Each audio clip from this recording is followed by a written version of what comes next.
Bismillahirrahmanirrahim. Assalamualaikum warahmatullahi wabarakatuh. Alhamdulillahirabbil alamin. Allahumma sholli ala Muhammad wa ala ali Muhammad. Rabbi shrah li sadri wa yassir li amri wahlul 'uqdatam min lisani yafqahu qawli. Yang saya hormati Ibu Pimpinan Wilayah Aisyah dari Majelis Tabligh Divisi Pembinaan Mu'alaf, yaitu beliau di sebelah kanan saya persis yang berada di tengah. Ini nanti pematerinya. Menurut saya kok itu kok ada ingin tahu. Ini Ibu Maria Ana SHMH Haja, Ibu Maria Ana SHMH. Terima kasih Ibu Maria Ana. Sebelahnya lagi yang saya hormati dari pimpinan wilayah juga Divisi Pembinaan Mu'alaf, Ibu Hajah Maria Lutfi SHMH. Monggo Ibu. Ini luar biasa. Yang saya hormati dari pimpinan Muhammadiyah daerah Banjarnegara, pimpinan daerah Aisyah Banjarnegara, juga dari pimpinan cabang, pimpinan ranting se-daerah Banjarnegara yang luar biasa semangatnya. Ya, mudah-mudahan semua dirahmati Allah, luar biasa. Dan saudara-saudaraku semuanya dari Mu'alaf yang sempat hadir pada kesempatan ini, sekitar 50 dari Mu'alaf, luar biasa, bersama-sama dengan kita, dan juga dari Bapak Ibu undangan yang saya nggak mampu untuk menyebutkan satu persatu, dan seluruh hadirin jamaah yang dirahmati Allah. Alhamdulillahirabbil alamin, kita bersyukur kepada Allah atas ridhonya kita bersama-sama di sini di Gedung Pusdamu, Pusat Dakwah Muhammadiyah Banjarnegara yang luar biasa ini. Mudah-mudahan kita semuanya dimuliakan oleh Allah. Kita bersama di sini adalah untuk mengikuti kajian yang spektakuler, yang luar biasa ini, yang nanti akan disampaikan oleh Ibu. Karena saya sudah biasa nih dengan Ibu Maria Ana, jadi banyak guyonnya. Yang insya Allah kami akan bersama-sama menyaksikan. Tapi kami di sini ditemani. Ini adalah silaturahim bersama Mu'alaf dengan Aisyah daerah Banjarnegara, dan tentunya dengan ibu-ibu dan bapak-bapak semuanya yang ada di majelis ini. Kami mengambil tema pada kesempatan ini, temanya adalah perempuan berkemajuan mencerahkan peradaban bangsa. Bapak Ibu hadirin yang saya hormati, karena ini sudah menunjukkan jam tengah 11 kurang lebih, maka saya akan menyampaikan sebagai moderator, mohon izin untuk menyampaikan kurikulum vitae dari beliau, Ibu Hajah Maria Ana. Nama lengkapnya Ibu Hajah Maria Ana SHMH, panggilan Ibu Ana. Kalau saya masih ahli loh, panggilannya Nani. Tapi sering-seringnya lupa itu tadi Bu Marni. Ya, untuk menyebut saya Nasiatul Malaysia. Tempat tanggal lahir Ibu Ana Magelang, sama-sama Jawa Tengah. 1 Juni 1992. Karena masih muda. 62 maksud saya, terselempet 92. Karena saking masih mudanya, masih timurnya. Ini mahasiswanya sudah apa ini? Sudah menjadi pejabat-pejabat itu, mahasiswanya ini. Tadi udah ketemu dengan mahasiswanya itu. Ya Allah, karena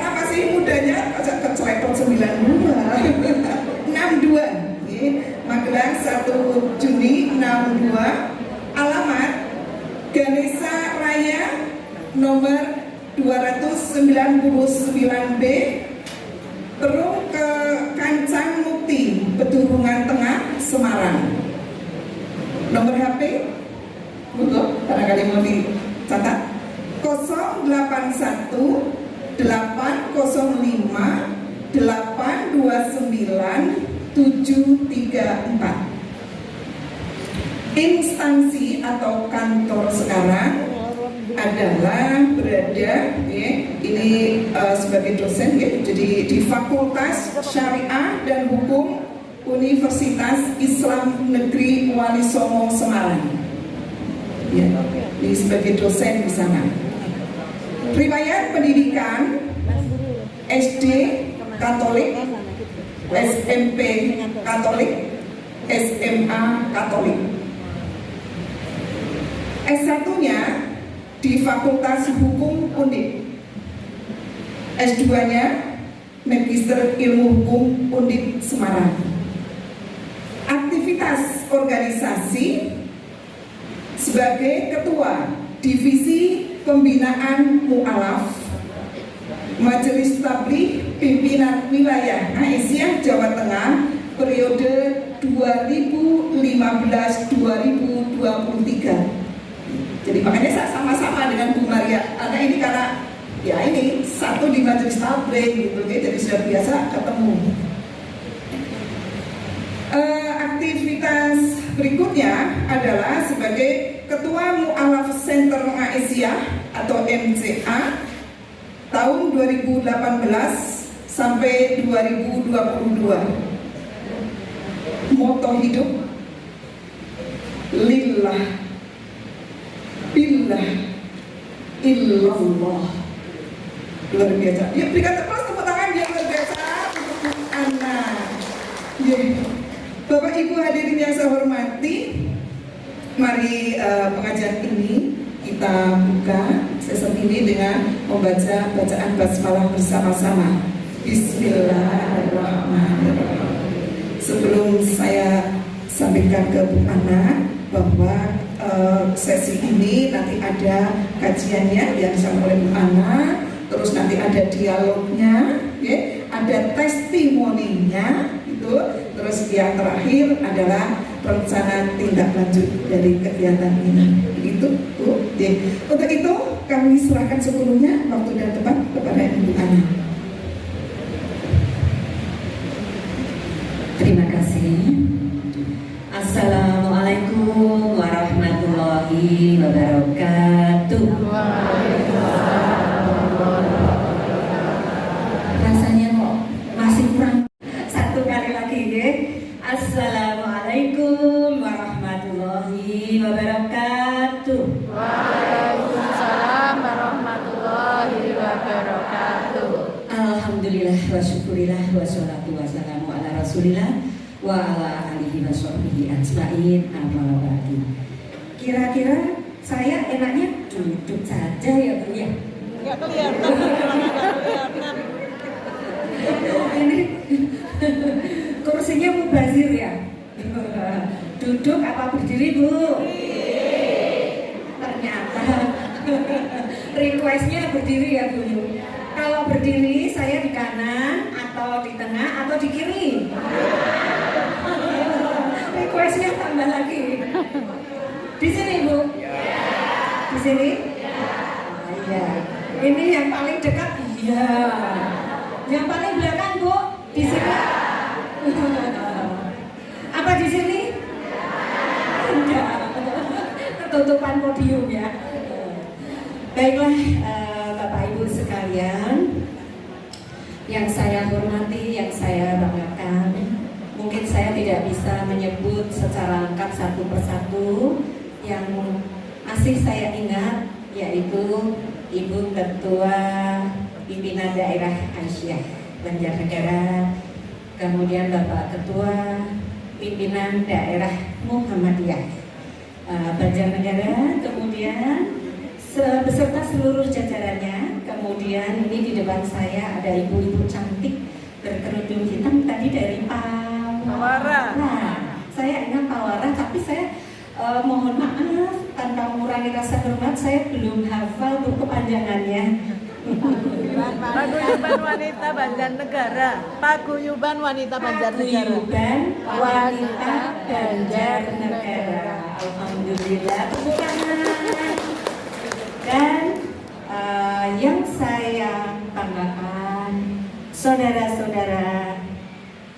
baru. Kalau memang yang benar-benar baru, ya. Dan juga maupun yang sudah lama konversi berpindah dari non-Islam ke Islam, yaitu saudara-saudara mu'alaf se-Banjarnegara juga. Tepuk tangan untuk saudara-saudara kita. Ada di mana ya duduknya? Duduknya? Oh, di depan saya, ke belakang, dan di sebelah sini. Ada dua, apa ini namanya? Kalau baris itu kolom. Dua blok. Kalau baris kolom gitu. Dua blok ya. Ini dan ini. Alhamdulillah, gembira sekali saya bisa bersilaturahim dengan saudara-saudara senasib seperjuangan untuk memperjuangkan Islam ya, memperjuangkan Islam untuk kita peluk, kita pertahankan, insya Allah sampai Allah menjemput kita ya. Amin. Ibu-ibu dan bapak-bapak yang berbahagia, semuanya berbahagia gitu. Apakah ada yang tidak berbahagia? Oh, tidak ada. Meski tanpa snack. Ini ada yang lesehan, tapi kalau lesehan yang dibayangkan jangan ayam geprek ya. Nanti ayam gepreknya setelah kedua parit ya. Bapak Ibu sekalian, saya ini rupanya lebih banyak berdialog dengan saudara-saudara kita. Akan tetapi bukan berarti itu tidak bermanfaat bagi saudara-saudara. Maksudnya saudara-saudara kita yang mu'alaf nih. Tetapi bukan berarti dialog ini nanti tidak bermanfaat. Insya Allah bermanfaat bagi kita semua. Saudara-saudaraku yang mu'alaf, syukur alhamdulillah nih, Allah mempertemukan, mentakdirkan kita untuk bersilaturahim di majelis yang agung ini dalam keadaan tentu sehat walafiat, dalam keadaan kita mendapatkan kenikmatan Islam, ihsan, dan iman. Ini rasanya pengen turun saja, boleh ya? Ya. Karena ini loh, magnetnya tuh di sini sama sini. Tidak apa ya? Kok terus kayak Citayam. Ini ya, mungkin sekitar sini dan sini ya. Tadi saya matur, syukur alhamdulillah kita persembahkan kehadirat Allah. Yang belakang bisa dengar ya? Bu Yani CS bisa dengar? Ya, sip, bisa dengar. Ya. Tapi mungkin kalau saya turun itu yang belakang tidak lihat kening saya. Ya. Sekali lagi kita persembahkan kehadirat Allah karena kita ditakdirkan untuk bersilaturahim di sini. Sholawat serta salam senantiasa kita sanjungkan kepada junjungan kita Nabi Muhammad Sallallahu Alaihi Wasallam, yang insya Allah bila mana kita mengamalkan risalah beliau, kita akan mendapatkan kebahagiaan, akan mendapatkan keselamatan, happy ending ya, tidak hanya di dunia tetapi happy ending juga di akhirat kelak. Allahumma amin. Bapak Ibu dan saudara-saudara sekalian, nah ini lebih ke sini dan ke sini ya, tidak apa-apa ya. Mengapa kita memeluk Islam, saudara-saudaraku sekalian yang dulu tidak beragama Islam kemudian konversi hijrah ke Islam? Kenapa Pak? Kenapa Bapak? Bingung. Karena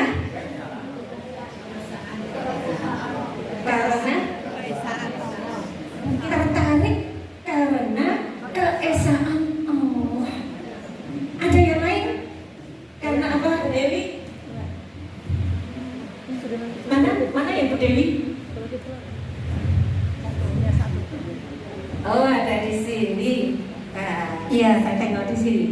Iya, saya Bu Dewi dari kelompok. Oh iya.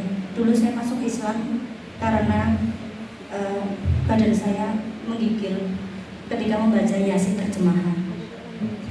Tidak ada surat yang lain, maksudnya dari agama sebelumnya saya Katolik, yang bisa membuat saya menggigil. Sampai saya nggak tahu berapa lama saya itu menggigil ketika mendengar semua kalimat di buku Yasin. Terima kasih. Cukup 2 saja ya. Cukup 2 saja. Jadi itulah Bapak Ibu sekalian, 1001 macam cara kalau Allah itu mau menurunkan hidayah kepada hambanya. 1001 macam cara. Ada yang menggigil, ada yang mempelajari, tertarik karena tauhidnya, ya Pak, keesaannya karena tauhidnya. Nah, kalau saya sendiri itu karena penasaran Bapak Ibu sekalian. Penasaran karena saya membaca, tadi kan sudah diaturkan sama Bu Nas ya, dari SD, enggak cuma dari SD Bu Nas, dari TK, SD, SMP, SMA, sekolah di sekolah Katolik. Praktis tidak pernah mengenal apa itu Islam, tidak pernah.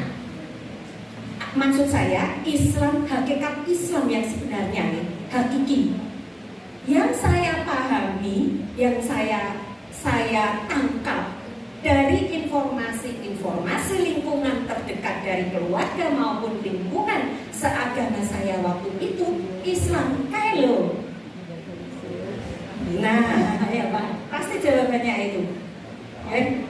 Yang identik, yang sama dengan kekejaman, kekerasan, apalagi teroris, apalagi banyak kekolotan, keterbelakangan, kebodohan. Nah itu yang ditanamkan di benak kami, di benak saya.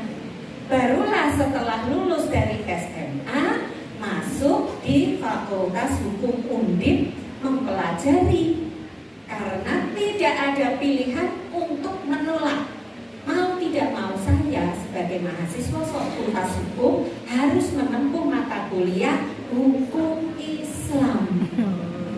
Nah, Hukum Islam inilah yang menjadi pintu bagi saya untuk menelisik, menulik gitu ya, kalau bahasanya siapa itu ngulik ya, menelisik. Buka lembar pertama, ada surat Ali Imran ayat 19. Inna dina indallahil Islam. Sesungguhnya agama yang diridhoi oleh Allah adalah Islam. Ini bercerita masalah hidayah yang turun oleh Allah dengan 1001 macam cara. Nah ini Pak, kalau ada ayat dari Al-Quran mengatakan seperti ini, berarti kan begitu ya, berarti agamaku tidak diterima oleh Allah. Nggih napa nggih? Nggih napa nggih para mu'alaf? Yakin nggih? Nah, kita buktikan. Apakah benar ya agama saya itu tidak diterima oleh Allah? Pemberempeng tentu saja. Ini kalau hati itu rasanya pokoknya warna sekali serik gitu. Serik. Kalau gitu agama Katolik ya waktu itu tidak diterima oleh Allah. Kalau memang benar agama saya itu tidak diterima oleh Allah, lalu di manakah letak tidak diterimanya agama saya oleh Allah? Ngulik lagi, ya ngulik lagi. Sebenarnya Islam itu untuk siapa? Untuk siapa kan begitu ya? Ya. Dapat lagi ayat. Wa ma khalaqul jinna wal insa illa liya'budun. Tidak aku ciptakan jin dan manusia kecuali untuk beribadah, untuk menyembah kepada Allah. Nah, ini dia mulai mikir, kok jin itu juga diatur. Kalau saya kan bayangannya waktu jin itu kan genderuwo ya, genderuwo kok ya diperintahkan untuk beribadah. Ya, ini kan sesuatu yang aneh buat saya. Oh, berarti Islam itu diturunkan tidak hanya manusia, tetapi juga bangsane jin dan manusia. Buka lagi membaca, mendapatkan ayat di dalam tadi surat Az-Zariyat 56. Nah, kemudian kanggo sapa meneh?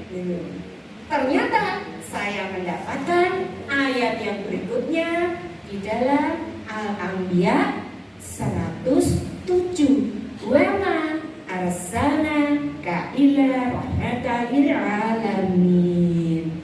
Nah, ternyata Islam Muhammad itu diutus oleh Allah untuk mendatangkan rahmat bagi seluruh alam.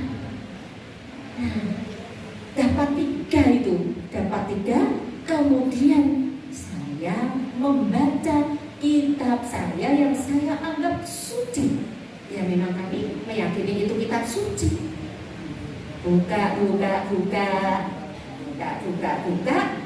dapat perjanjian baru ya, yang dari Kristen ya. Kristen itu kan ada Kristen Protestan, ada Kristen Katolik. Kristen Katolik itu ada Ortodoks, ada Anglikan, dan ada Roma Katolik. Yang Roma Katolik itu hierarki kepemimpinannya itu mendunia sedunia. Pucuk pimpinannya ada di Vatikan, dipimpin oleh seorang paus. Dan tidak usah disinggung aja lebar itu. Kemudian yang Protestan itu, nah ini yang alirannya banyak itu ya. Ada Kristen Baptis, Kristen Pantekosta, Jawa. Tadi Baptis sudah ya. Advent, Bethel, bahkan ada juga gereja setan. Ada. Loh ini saya bicara bukan kalau sama sekali bukan. Itu ada. Ya. Pernah itu loh ada di YouTube itu yang diwawancarai oleh ada. Nah, selanjutnya, jadi saya buka kitab itu kan ada perjanjian lama dan perjanjian baru ya. Nah, perjanjian baru. Yang lama itu ya mengenai syariah itu banyak yang sama dengan Islam. Bukan semuanya sama, tapi ada yang sama, ada yang berbeda. Ya, seperti halal haram, risalah tauhid, keesaan Allah itu ada di dalam perjanjian lama. Nah, kemudian yang perjanjian baru ini ada 4 pengarang Injil. Saya setelah masuk Islam itu kan sudah tidak pernah datang ke gereja, pengen ngerti umpamanya. Sekarang kalau membaca itu yang disampaikan itu oleh para pembaca Injil. Ketika saya dulu masih menjadi pembaca Injil, biasanya membacanya begini: inilah Injil Yesus Kristus karangan Matius. Ya, bacanya seperti itu. Kan ada 4 itu pengarangnya: Matius, Markus, Lukas, dan Yohanes. Nah, itu kemudian nanti ada kisah para rasul, menyebutnya rasul. Rasul kalau dalam keyakinan kami dulu, rasul itu murid-muridnya Yesus yang jumlahnya 12. Sementara kita rasul itu kan utusan Allah. Tapi mereka itu banyak mengadopsi istilah-istilah kita, diadopsi di situ, tetapi ditafsirkan sesuai dengan selera mereka. Ditafsirkan sesuai selera mereka. Buka di dalam perjanjian baru.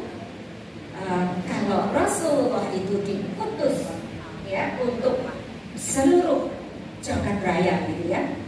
Nah, ternyata saya menemukan Yesus, kami menyebutnya Yesus ya. Yesus itu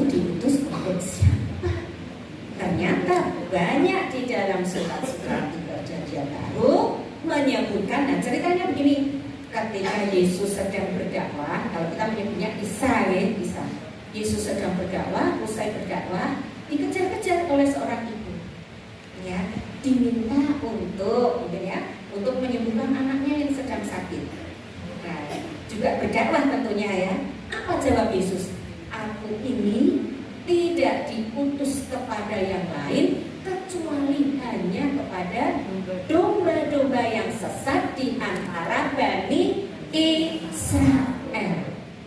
Inilah bukti otentik, tegas, eksplisit bahwa nabi-nabi yang diutus sebelum Nabi Muhammad SAW hanya diutus untuk kaum-kaum tertentu. Nabi Ibrahim di mana? Palestina. Nabi Lut itu yang penduduknya suka dengan sesama jenis, laki-laki sama laki-laki. Kalau kami disebut dengan di Sodom dan Gomora gitu. Kami dulu menyebutnya seperti itu. Kemudian Nabi Nuh juga tertentu. Ya, begitu juga ketika sampai Nabi Isa. Nah, kemudian diutuslah oleh Allah Rasulullah Muhammad SAW sebagai Rasul terakhir, sebagai Rasul pamungkas, penutup para nabi dengan risalah tauhid untuk meluruskan risalah-risalah tauhid yang dibawa oleh Nabi Isa dan nabi-nabi sebelumnya. Jadi dari nabi pertama sampai Isa sampai dengan Muhammad semuanya itu Esa. Allah itu Esa ya Pak. Nah, kalau tidak percaya bisa dibuka itu di dalam kitab itu Perjanjian Lama. Hai Bani Israel, sembahlah aku Tuhan Allahmu, akulah Allah yang Esa. Tidak ada Allah lain. Ini mengikuti ucapannya sana kan? Sana kan tidak mau kalau bilang Allah, maunya Allah. Jangan ada Allah lain selain aku. Akulah ini Alfa dan Omega. Akulah yang awal dan yang akhir. Tapi prakteknya ternyata ada Allah Bapa, Allah Putra, dan Allah Roh Kudus. Perjanjiannya menyatakan seperti itu. Berarti kan tauhid ya Bu? Tauhid. Nah, kemudian kok menjadi tidak tauhid? Siapa yang menebarkan, yang menyesatkan, yang membelokkan ajaran para nabi itu? Siapa? Ternyata para pengikut-pengikut Kristen termasuk saya waktu itu lebih percaya kepada ucapannya si Paulus yang tidak pernah mengenal Yesus. Itu di dalam Perjanjian Baru. Lahirnya agama Kristen itu dimanakan surat-surat Paulus itu kan dikirimkan ke berbagai tempat. Nah, baru pada abad keberapa inilah disebut sebagai lahirnya agama Kristen. Jadi agama Kristen itu lahir melalui suatu muktamar. Iya, ya, namanya konsili. Ya, namanya konsili. Jadi melalui pemikiran berkumpul konsili Nicea namanya, konsili Nicea. Itu sudah Paulus itu kan pinter. Keturunan katanya, tapi kita bawa katam ya, keturunan Yahudi, belasteran Yahudi sama mana gitu. Nah, ketika berhadapan dengan orang Romawi, ajaran Kristen itu dimasukkan, mitos-mitos Yunani itu dimasukkan ke sana. Kalau dulu kepercayaannya itu kan ada dewa Zeus menikah dengan seorang wanita ya, manusia, kemudian lahirlah Hercules. Kalau dulu saya suka nonton film itu Bu, Hercules itu. Ibu itu ada yang pernah nonton enggak? Mbak Nasra? Enggak. Saya itu dulu sufi Bu, suka film. Untuk saya sendiri. Jadi apa ya film-film gitu ya, masa lalu waktu saya pernah menjadi Ibu itu insya Allah dari dulu sekarang baik sampai esok baik. Kalau saya dulu pernah nggak baik, tapi kan kita sebagai mu'alaf itu kan begitu masuk Islam kan suci bersih ya, bagaikan bayi yang baru lahir. Jadi keburukan saya pun di masa lalu sudah dinolkan, zero. Ini menghibur diri. Nah, mitos-mitos itu dimasukkan. Nah, ini Tuhan, kalau kita kan Allah itu ya, kalau mau menjadikan sesuatu itu kan tinggal kun fayakun, ya kan? Nah, Tuhan memberi apalah istilahnya kepada Maria, ya, Maria kemudian mengandung dan lahirlah Yesus. Nah, Yesus itu dianggap seperti posisinya seperti Hercules itu, seperti Hercules. Ini kan sudah dibelokkan ke sana kemari. Nah, untuk itulah, nah ini Trinitas ini masuk langsung bisa diterima oleh mereka yang selama ini menganut kepercayaan dewa-dewa Yunani seperti itu. Sejarahnya itu. Nah, bagi yang tidak mau mengikuti Trinitas, dibunuh besar-besaran. Ada sejarahnya itu. Ya. Jadi yang tetap mengakui bahwa Allah itu satu, ya, tidak beranak, itu dihukum sebenarnya. Ada yang diinjak-injak dengan gajah, ya, ada yang ditarungkan dengan singa, seperti di film-film itu. Aku tidak tahu loh, aku nggak nonton filmnya ya. Nah, begitulah akhirnya Allah mengutus Muhammad untuk meluruskan ajaran-ajaran yang sudah dibengkokkan. Risalah tauhid dibengkokkan menjadi Trinitas. Akhirnya Allah mengutus Muhammad dengan surat Al-Ikhlas antara lain, ya. Di dalam Al-Quran itu kan tauhid itu kan banyak. Nah, terutama surat Al-Ikhlas. Qul huwallahu ahad, Allahu samad, lam yalid wa lam yulad wa lam yakul lahu kufuwan ahad. Ini untuk meluruskan. Bahkan yang kalau saya dulu berdoa dengan patung, di dalam perjanjian lama itu juga ada larangan membuat patung. Tapi saya kalau berdoa dulu tidak menghadap patung itu kurang mantap. Kurang mantap, ya. Janganlah kamu membuat patung yang menyerupai apapun yang ada di langit, di darat maupun di dalam air. Nah, itu Tuhan berfirman seperti itu. Tapi saya berdoa menghadap patung. Ya Tuhan, ini teman-teman saya Lebaran pada pakai baju baru. Saya kok tidak pakai baju baru. Saya bilang sama ibu, kok saya tidak pakai baju baru. Berdoa dulu, minta sama Tuhan. Setelah dewasa, saya berpikir, nah, saya minta baju. Yang saya mintai saja tidak pakai baju. Yang mikirnya gitu. Pikirnya, astagfirullah, ya Allah maafkan saya kalau saya itu nakalnya pikiran terhadap seperti itu. Nah, Bapak Ibu sekalian, diluruskan ya. Jadi fungsinya Rasulullah itu membawa risalah satu, untuk memperingatkan kepada manusia akan adanya ajaran yang sesat yang menyesatkan risalah tauhid yang telah dibawa oleh para nabi. Yang kedua, memberi petunjuk kepada manusia. Kemudian apalagi ya? Menyempurnakan, ya jelas menyempurnakan ya, menyempurnakan ajaran-ajaran yang telah dibawa oleh para nabi sebelumnya. Bunas, saya sampai jam berapa? Nanti kalau kebablasan ya, dan nanti saya diperingatkan ya. Ini sudah jam 11. Kurang. Nanti saya diingatkan. Oke. Nah, tadi Rasulullah diutus ya untuk Nah, dengan membawa kitab, ya, kitab suci Al-Quran, ya. Pada dasarnya kan begini Bu, ada 4 kitab ya yang paling tidak yang kita ketahui ya. Kitab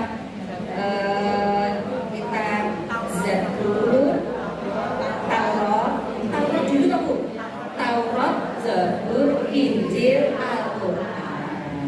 Nah, Taurat diturunkan melalui Nabi, diselewengkan oleh manusia, diturunkanlah kitab Zabur. Penyelewengan itu terjadi di mana? Banyak sekali. Misalkan ada seorang kakak beradik perempuan, melakukan ini di Mesir. Itu sangat ngeri sekali bagi para remaja kalau membaca itu. Bahasanya saya tidak tega mengatakan di sini. Intinya itu hubungan intim. Disebutkan organ vitalnya juga. Apakah benar ini kitab suci? Kalau suci tentu saja bersih dari istilah-istilah dan cerita-cerita yang kotor. Kemudian apalagi? Nah, ada cerita-cerita juga yang kalau kita menggunakan akal, ya, menggunakan akal, karena kita memang harus menggunakan akal, karena itu perintah Allah bagi kaum yang berpikir, kan begitu. Manusia itu kan diciptakan oleh Allah derajatnya lebih tinggi dibandingkan dengan makhluk yang lain. Ya Bu ya. Nah, seperti itu. Nah, ada cerita Tuhan berkelahi dengan Yakub. Nah, Yakub itu mau bedol pindah itu kalau bersama-sama dengan keluarga dan semuanya dibawa, namanya apa Bu ya? Bedol desa ya. Ya istilahnya kita gitulah ya. Pindah, diseberangkan istrinya, anaknya, ternaknya. Nah, dia tinggal sendirian. Tiba-tiba ada seorang laki-laki tiba-tiba menyerang dia, kemudian mengajak smackdown gitu ya. Sampai dengan fajar menyingsing. Nah, akhirnya si laki-laki itu bilang kepada Yakub, Yakub, lepaskan aku karena fajar hampir menyingsing. Tidak, kamu tidak akan kulepaskan kalau kamu tidak menyebutkan siapa kamu. Nah, ternyata dia Tuhan. Lepaskan aku Yakub. Kamu tidak akan aku lepaskan kecuali kamu mau memberkati aku. Nah, berarti Tuhan kalah di smackdown sama Nabi Yakub.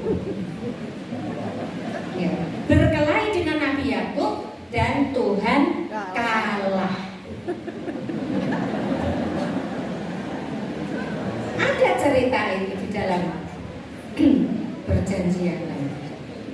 Nah, kalau menggunakan akal, tentu saja ya berpikir ya, masa Tuhan kalah sama manusia? Belum lagi Bu, kita ngonceki yang Trinitas itu ya, yang Trinitas. Karena saudaraku mu'alaf pasti kan mempercayai bahwa Yesus itu anaknya Tuhan, tetapi juga penjelmaan Tuhan. Jadi sama ya, setara sederajat sama dengan Tuhan. Padahal kalau kita menggunakan akal, Bapak punya anak ini tentu saja bukan penjelmaan bapaknya, iya kan? Dan oknumnya sudah tidak satu lagi, sudah lebih dari satu, sudah 2, ditambah 1 lagi menjadi 3, 1, 2, 3, 3, jadi lintas. Tapi yang anaknya itu juga bapaknya. Nah, pernah kita bertanya pada pastor, Romo, Yesus itu manusia, Yesus itu Tuhan. Iya Tuhan. Oh iya, berarti saya yang menciptakan itu Yesus ya? Ya, berarti saya yang menciptakan Yesus ya? Ya. Akhirnya lama-lama sudah. Ini namanya dogma ya Bu. Dogma itu pasti percaya wae, ora usah ditakoke, ora usah diotak-atik. Terimalah dengan ini loh, diterima dengan ini.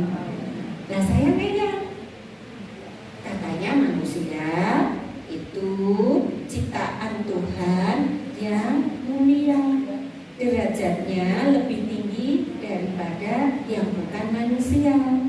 Katanya kesempurnaan kemuliaan manusia itu karena dibekali oleh akal budi. Kalau kita itu dibekali oleh akal budi, kenapa tidak boleh menggunakan? Nah, gitu. Nah, mari bapak-bapak kita gunakan, ibu-ibu kita gunakan.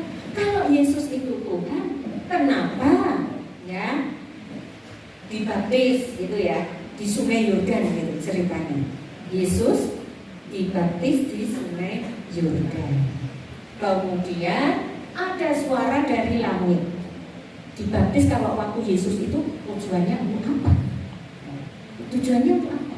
Kalau baptisan sekarang tujuannya kan untuk membersihkan dari dosa asal, dosa warisan yang diwariskan dari Adam dan Hawa. Kemudian juga dibaiat supaya menjadi pengikut Kristen. Nah, ketika dibaptis, langit terbelah, turunlah seekor burung merpati hinggap di kepalanya Yesus. Kemudian suara dari langit berbunyi, inilah anakku yang kukasihi, kepadanya aku berkenan. Nah, kalau ada suara dari langit, tentunya ada yang lebih berkuasa dibandingkan dengan yang dibaptis kan? Mestinya kan? Ini akal. Belum lagi ketika Yesus itu dikejar-kejar, hendak disalib, masuk ke sebuah taman, berdoa karena ketakutan. Sebagai manusia itu takut hendak disalib. Kalau dia itu Tuhan, tentunya tidak takut dan tidak berdoa. Ya, kok berdoa? Berarti dia bukan Tuhan. Ini yang sederhana sekali saja. Itu belum kalau kita mau ngoncek isi, waduh. Ya, akan saya tutup 1 menit lagi. Kemudian ketika disalib, apa yang terucap dari Yesus? Eli, Eli, lama sabachthani. Allahku, ya Allahku, kenapa engkau meninggalkan aku? Kalau dia Tuhan, pasti tidak memanggil-manggil Tuhan. Berarti yang disalib itu bukanlah Tuhan. Oleh karena itu Tuhan diturunkan untuk meluruskan di dalam surat Amsal 157 pas jam 11.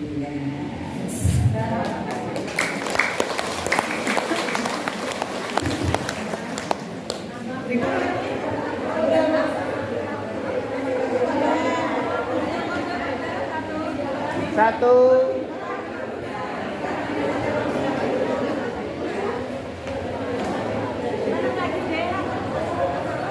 Sedap.